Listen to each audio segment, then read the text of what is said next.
Video में हम लोग सीखेंगे कि कल मार्केट में एक बड़ा ब्रेकआउट मिलने की जो आशंका यहाँ पर पैदा हुई है, उस केस में हम लोगों को कौन से ऑप्शन में ट्रेड करना चाहिए और उसके पीछे का कंप्लीट लॉजिक क्या है। तो सभी बातों को स्टेप बाय स्टेप ये वीडियो में सीखेंगे। तो सबसे पहले स्टार्ट करते हैं निफ्टी का एनालिसिस। अभी आपके सामने मैंने जो चार्ट लगाया हुआ है वो निफ्टी का स्पॉट का डेली का चार्ट लगाया हुआ है। अगर आप देखोगे तो पिछले 5 दिनों से मार्केट जो है वो मार्केट 16,800 के लेवल के करीब कंसोलिडेट हो रहा था। अगर आपको क्लोजिंग प्राइस देखोगे तो ऑलमोस्ट एक ही क्लोजिंग प्राइस के करीब मार्केट क्लोज हो रहा था। और अभी जो कंसोलिडेशन का फेज यहाँ पर मिल रहा था हमें, उसका हम लोगों को ब्रेकआउट दिख चुका है। तो कल के दिन मार्केट में एक बड़ा मोमेंटम होने की प्रोबेबिलिटी है। तो मार्केट में ये मोमेंटम को कौन से लेवल के ऊपर हमें प्ले करना पड़ेगा, इसको थोड़ा समझने की कोशिश करते हैं। सबसे पहले हम लोग साइकोलॉजिकल लॉजिक समझ लेते हैं कि साइकोलॉजिकल रीजन क्या होता है कि बड़े कंसोलिडेशन फेज के बाद मार्केट में ब्रेकआउट के बाद बड़ा मोमेंटम क्यों आता है। अगर आपको एक प्रोफेशनल ट्रेडर बनना है तो सबसे पहले आपको प्राइस एक्शन के पीछे का लॉजिक समझना पड़ेगा। जब तक आप उस साइकोलॉजिकल पॉइंट को नहीं समझ पाओगे तब तक आप कौन से भी ट्रेडिंग स्ट्रैटेजी को फॉलो नहीं कर पाओगे। तो जब भी मार्केट यहाँ पे कंसोलिडेट होता है, ऑप्शन ऑप्शन में दो टाइप के ट्रेडर रहते हैं। पहले रहते हैं ऑप्शन बायर और दूसरे रहते हैं ऑप्शन सेलर, जिसको हम लोग ऑप्शन राइटर बोलते हैं। तो ये कंसोलिडेशन की फेज में ऑप्शन राइटर क्या करते हैं, ऊपर का जो रेजिस्टेंस लेवल है वहाँ के कॉल को राइट करते हैं और नीचे का जो सपोर्ट लेवल है उसके पुट को राइट करते हैं। तो यहाँ पर वो राइट करने के बाद उनका स्टॉप लॉस जो रहता है वो मोस्ट ऑफ द टाइम इस कंसोलिडेशन फेज के ऊपर या नीचे रहता है। तो जब भी मार्केट इस लेवल के ऊपर निकलने की कोशिश करेगा तो बहुत सारे लोगों का स्टॉप लॉस यहाँ पर ट्रिगर हो जाता है और एक बढ़िया रैली हम लोगों को अपसाइड की तरफ या डाउन साइड की तरफ देखने को मिलता है। अभी पिछले 3-4 दिनों से मार्केट जो कंसोलिडेशन की फेज में बना हुआ था उसका ब्रेकआउट का समय अभी आ चुका है। तो यहाँ पे कल के दिन, परसों के दिन या फिर वेंसडे के दिन हम लोगों को एक बड़ा मोमेंटम मार्केट में देखने को मिलने वाला है, जिसके लिए हमें तैयार रहना है। अभी इसको समझने के लिए हम लोग 15 मिनट चार्ट के ऊपर चले जाते हैं। 15 मिनट चार्ट में अगर हम लोग देखेंगे तो हम लोगों के लिए कुछ इंपॉर्टेंस लेवल्स यहाँ पर निकल के आ रहे हैं। यहाँ पर प्राइस एक्शन का जब भी हम लोग स्टडी करते हैं सबसे पहले हम लोगों को क्या करना पड़ता है कि मार्केट में हम लोगों को देखने पड़ता है कि कौन से लेवल के ऊपर सबसे ज़्यादा लोग ट्रैप होने की प्रोबेबिलिटी है। अगर आप यहाँ पर देखोगे तो ये जो अपसाइड का ट्रेंड लाइन था, ये अपसाइड के ट्रेंड लाइन का एक ब्रेकआउट हम लोगों को यहाँ पर देखने को मिल चुका था, लेकिन इसका हमारा स्टॉप लॉस ट्रिगर हो गया। मैंने अपने इस फ्री वाले चैनल में आपको अपडेट कर दिया था, लेकिन अनफॉर्चुनेटली इसका यहाँ पर स्टॉप लॉस ट्रिगर हो गया। ये फ्री वाले चैनल का लिंक वीडियो के नीचे डिस्क्रिप्शन बॉक्स में डाला हुआ है, जहाँ पे 2 लाख से ज़्यादा लोग जुड़े हुए हैं, जहाँ पे मैं बैंक निफ्टी ऑप्शन के फ्री के सिग्नल्स देता हूँ। अगर आप यहाँ पर देखोगे तो कल के दिन मार्केट में बड़ा ट्रैपिंग कब हो सकता है, तो मार्केट अगर इस लेवल के नीचे मतलब 15,660 के नीचे मार्केट आ जाता है तो यहाँ पर मार्केट में एक बड़ा ट्रैपिंग हो सकता है, क्योंकि यहाँ पर बहुत सारे लॉन्ग के पोजीशन बने हुए हैं। और ये जो लॉन्ग के पोजीशन बने हुए हैं यहाँ पर आप देखोगे तो मार्केट के क्लोजिंग के टाइम यहाँ पर जो शॉर्ट कवरिंग का रैली आ चुका था, वो शॉर्ट कवरिंग के रैली में ये पोजीशन बन चुके हैं। मतलब ये बात एक क्लियर कट है कि यहाँ पर वीक हैंड के पोजीशन ज़्यादा बने हुए हैं। वीक हैंड के पोजीशन जब भी ज़्यादा बने रहते हैं तो सपोर्ट या रेजिस्टेंस का जब भी ब्रेकआउट होता है तो एक क्विक समय में बड़ा मोमेंटम मिलता है, जो ऑप्शन बायर के लिए बहुत ही इंपॉर्टेंट रहता है। जब भी आप प्राइस एक्शन का एनालिसिस करते हो और उसको ओपन इंटरेस्ट के डेटा के साथ क्लब करते हो तो मार्केट में जब प्राइस एक्शन बनता है तब आप ओपन इंटरेस्ट के डेटा को फॉलो कीजिए। जब भी ट्रेंडी फेज ओपन इंटरेस्ट के डेटा के हिसाब से आप देखोगे तो ट्रेंडी फेज में आपको दिखाई देगा आइदर फ्रेश पोजीशन की वजह से या फिर शॉर्ट कवरिंग लॉन्ग अनवाइंडिंग की वजह से अगर पोजीशन बनता है तो उस लेवल को आपको मार्क करना आना चाहिए। अभी कल के दिन कौन से लेवल के ऊपर हम लोग ट्रेड करेंगे, तो नीचे की साइड में अगर ये 15,660 का जो लेवल है इसको मार्केट डाउन साइड की तरफ ब्रेक करता है तो यहाँ पे एक बड़ा मोमेंटम आ सकता है। इस बड़े मोमेंटम तक वेट करने की आपको जरूरत नहीं है। अगर कल के दिन मार्केट डायरेक्ट ये 15,760 के नीचे ओपन हो जाता है तो इमीडिएटली उस केस में हम लोग 15,800 का जो पुट है वो 15,800 के पुट को यहाँ पर बाय कर सकते हैं। हमारा पहला टारगेट जो रहेगा वो ऑलमोस्ट 100 पॉइंट नीचे का हमारा यहाँ पर पहला टारगेट हम लोगों को देखने को मिल सकता है। अगर ऊपर की साइड में हम लोगों को जाना है तो मैं अभी भी ऊपर की साइड में जो है वो आधे क्वांटिटी के साथ ही ट्रेड करना प्रेफर करूंगा, क्योंकि डेली चार्ट पर मैंने आपको ऑलरेडी बता दिया है कि मार्केट जो है वो मार्केट अभी भी लॉन्ग टर्म के हिसाब से डाउन ट्रेंड में ही बना हुआ है। मार्केट ने नो डाउट यहाँ पर एक कंसोलिडेशन के पैटर्न को ब्रेक किया हुआ है। अगर मार्केट इस लेवल के ऊपर निकलता है, मतलब पिछले 3-4 दिनों का जो हाईएस्ट क्लोजिंग ओपनिंग प्राइस है उसके ऊपर मार्केट निकलने की कोशिश करता है तो हम लोग यहाँ पे कॉल बाय का पोजीशन बना सकते हैं, लेकिन मैं यहाँ पे 50% क्वांटिटी के साथ ही ट्रेड करना प्रेफर करूंगा। अभी देख लेते हैं कि निफ्टी में किस तरीके का सिनेरियो बन रहा है और निफ्टी में हमें कौन से लेवल के ऊपर ट्रेड करना चाहिए। निफ्टी का अगर चार्ट को हम लोग ठीक से देखेंगे तो बैंक निफ्टी में हम लोगों को निफ्टी से ज़्यादा स्ट्रांगनेस दिखाई दे रहा है। आज का जो कैंडल है वो कंप्लीटली बुलिश कैंडल यहाँ पर बन चुका है और आज का जो क्लोजिंग प्राइस है वो क्लोजिंग प्राइस हाई के करीब आ चुका है। इसका ये क्लियर कट इंडिकेशन होता है कि मार्केट में जो लॉन्ग पोजिशन बने हुए हैं अभी उसमें से बहुत सारे लॉन्ग पोजिशन कैरी फॉरवर्ड हो चुके हैं।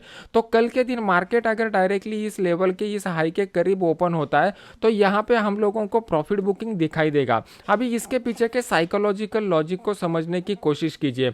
मान लो कि आप एक नए प्रोफेशनल ट्रेडर बनने की कोशिश में हो और नीचे वाले रेट पर आपका बाइंग बन चुका है, तो जैसे ही मार्केट आज का क्लोजिंग हो जाएगा अगर हम लोग उसको कैरी फॉरवर्ड करते हैं और नेक्स्ट डे मार्केट अगर डायरेक्टली गैप अप के साथ ओपन हो जाता है, बहुत सारे लोगों ने यहाँ पर बाय किया हुआ है, ये ओपन इंटरेस्ट का डेटा अगर हम लोगों को दिखा रहा है और वो उसके बाद मार्केट एक बड़े वो गैप अप के साथ ओपन होता है, तो उस केस में क्या हो जाएगा, यहाँ पर जितने भी वीक हैंड रहेंगे वो प्रेफर करेंगे कि आपने प्रॉफिट को यहाँ पर बुक कर ले।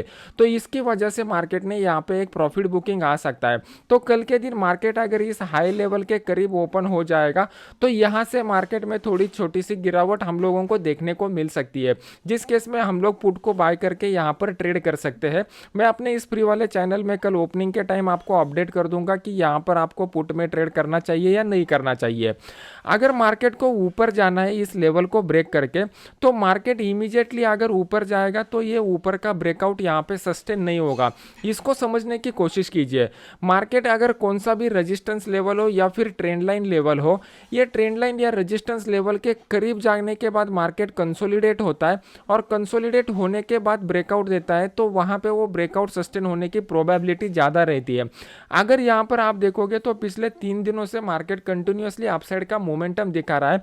नेक्स्ट डे अगर मार्केट गैप अप ओपनिंग के साथ यहाँ पर ओपन हो जाता है तो ये ऊपर की साइड में मूव करने की प्रोबेबिलिटी कम हो जाएगी। इसके पीछे का रीज़न क्या है, क्योंकि ऑलरेडी नीचे वाले रेट पर जिन्होंने बाय किया रहेगा हाई प्रोबेबिलिटी यह है कि वो ऊपर वाले रेट पे प्रॉफिट बुकिंग कर सके। और जो नया प्रोफेशनल ट्रेडर है वो नया professional trader fresh long position यहाँ पे क्रिएट नहीं करेगा, क्योंकि ऑलरेडी मार्केट बहुत ऊपर आ चुका है। कॉल के प्रीमियम जो है वो कॉल के प्रीमियम ऑलरेडी बढ़े रहेंगे। जो भी ऑप्शन में बाय करना प्रेफर करते हैं वो बाय करने वालों के लिए प्रीमियम कम होना चाहिए, और जो लोगों को ऑप्शन राइट करना है मतलब ऑप्शन सेल करना है उनके लिए प्रीमियम ज़्यादा होने चाहिए। तो यहाँ पे गैप अप के साथ और प्रीमियम बढ़ जाएंगे, तो जैसे ही प्रीमियम बढ़ जाएंगे वो राइटर लोगों को अट्रैक्ट करेंगे और यहाँ पे सेलिंग के पोजीशन क्रिएट होने की प्रोबेबिलिटी बढ़ जाएगी। तो बस इसी लॉजिकल पॉइंट को आप समझ लीजिए, इस लॉजिकल पॉइंट को डायरी में नोट डाउन कीजिए और ओपन इंटरेस्ट की डेटा में देखिए कि लोग यहाँ पर पोजीशन बना रहे हैं या यहाँ से एग्जिट हो रहे हैं। जब आपको ओपन इंटरेस्ट के डेटा में क्लियर कट दिखाई देगा कि मार्केट इस लेवल के करीब जाने के बाद यहां से लोग एग्जिट हो रहे हैं, तो समझ लेना कि इस रेजिस्टेंस लेवल को रिस्पेक्ट करके मार्केट नीचे आने वाला है। अभी कल के दिन सबसे बड़ा मोमेंटम मॉर्निंग सेशन में कैसे हो सकता है इसको समझने की कोशिश कीजिए। अभी आज के दिन डाउ जोन्स था, वो डाउ जोन्स की तरफ से हमें कुछ ज़्यादा सहारा नहीं मिला, क्योंकि मैंने आपको पहले ही बोल दिया था कि यूएस मार्केट में आज के दिन हॉलीडे है, तो वहां से हम लोगों को कोई भी ग्लोबल क्यूज नहीं था। तो कल के दिन जब यूएस मार्केट खुलेगा तो वो एक बड़े गैप अप के साथ खुलने की प्रोबेबिलिटी है, बड़ा वोलेटिलिटी वहां पे हम लोगों को देखने को मिलेगा। अभी नेक्स्ट हमारे लिए इंपॉर्टेंट पॉइंट क्या है कि मॉर्निंग सेशन में हम लोग कहाँ पे एक बड़ा मोमेंटम कैच कर सकते हैं। ये जो पूरा का पूरा कैंडल यहाँ पे बना है, इसके 50% के नीचे अगर कल के दिन गैप डाउन ओपन हो जाता है तो वहाँ से मार्केट में एक तेज गिरावट हम लोगों को मॉर्निंग सेशन में देखने को मिल सकती है। जैसा लॉजिकल पॉइंट मैंने आपको बताया कि जब भी मार्केट ऊपर जाता है तो ऊपर जाते समय यहाँ पर जो लॉन्ग पोजिशन बन जाता है, तो आज के जो सेशन में अगर आप देखोगे तो लास्ट आवर में हम लोगों को एक शॉर्ट कवरिंग का रैली दिखाई दिया है। उस रैली में ओपन इंटरेस्ट के डेटा में क्लियर कट इंडिकेट हो रहा है कि वहां पे लॉन्ग भी बने हुए हैं। तो ये लॉन्ग कब ट्रैप हो जाएंगे इसको समझने की कोशिश कीजिए। जब मार्केट इतने बड़े गैप डाउन के साथ ओपन हो जाएगा तो यहाँ पे जितने लोगों ने फ्रेश लॉन्ग पोजीशन बनाए रहेंगे वो सब लोग यहाँ पर ट्रैप हो जाएंगे और उनकी वजह से मॉर्निंग सेशन में हम लोगों को एक डाउनफॉल देखने को मिल सकता है। ये एजुकेशनल वीडियो अगर आपको अच्छा लग रहा है तो इसको लाइक कीजिए, अपने यूट्यूब चैनल को सब्सक्राइब करके करके बेल आइकॉन का बटन दबा दीजिए। अभी यहाँ पे सबसे इंपॉर्टेंट बात हम लोगों को समझनी पड़ेगी कि कौन से ऑप्शन के ऊपर हम लोगों को ट्रेड करना है। अभी फ्राइडे के दिन जब भी मार्केट में मोमेंटम आता है, कि मान लो कि बैंक निफ्टी में अगर फ्राइडे के दिन 100 पॉइंट का मोमेंटम आ गया, तो हम लोगों को अगर पुट या कॉल की ऑप्शन में हम लोग ट्रेड करते हैं तो 30 या 40 पॉइंट का ही हम लोगों को मोमेंटम ऑप्शन में दिखाई देता है। वही मोमेंटम अगर थर्सडे के दिन आता है 100 पॉइंट का, तो यहाँ पे हम लोगों को 70 से 80 पॉइंट का मोमेंटम भी देखने को मिलता है। मीन वाइल के जो डेज है वहाँ पे हम लोगों को डेल्टा जो है वो 0.05 का दिखाई देता है। मतलब 100 पॉइंट का अगर मोमेंटम आ गया तो 50 पॉइंट हम लोगों को ऑप्शन में मोमेंटम मिलता है। तो मैं जनरली आपको रिकमेंड करूंगा कि फ्राइडे के दिन जो है वो आप कम क्वांटिटी के साथ ट्रेड करना प्रेफर कीजिए, और उसके बाद के वाले जो दिन रहते हैं मतलब मंडे, ट्यूसडे, वेंसडे, वो टाइम पे आप एट द मनी ऑप्शन में ट्रेड करना प्रेफर कीजिए। और थर्सडे के दिन आपके एक्सपीरियंस लेवल के ऊपर डिपेंड रहेगा। अगर आप एकदम नोवाइस ट्रेडर हो तो आपको एट द मनी में काम नहीं करना है, आपको इन द मनी ऑप्शन में काम करना है। और जो लोग एकदम प्रोफेशनल ट्रेडर बनने के करीब है, ऑलरेडी प्रोफेशनल ट्रेडर बन चुके हैं, वो लोग डायरेक्टली एट द मनी में भी काम कर सकते हैं, जिसमें उन लोगों को ज़्यादा से ज़्यादा प्राइस मोमेंटम का बेनिफिट यहाँ पे मिल जाएगा। ये बेसिक पॉइंट जो है ऑलरेडी मेरे पुराने वाले वीडियो में मैंने बताए हुए हैं, आप वहाँ पे देख लीजिए। ये कि एक मेरे सब्सक्राइबर में कमेंट सेक्शन में ये पूछा था, इसकी वजह से मैंने ये एक्सप्लेनेशन आपको दे दिया। अगर आपको कुछ भी डाउट रहेगा तो मुझे कमेंट सेक्शन में बता दीजिए, तो नेक्स्ट टाइम पे मैं अपने यूट्यूब के वीडियो में वो डाउट क्लियर करने की कोशिश करूंगा। अगर मैं डायरेक्टली आपको कमेंट सेक्शन में बता देता तो एक ही फॉलोअर को ये मालूम होता।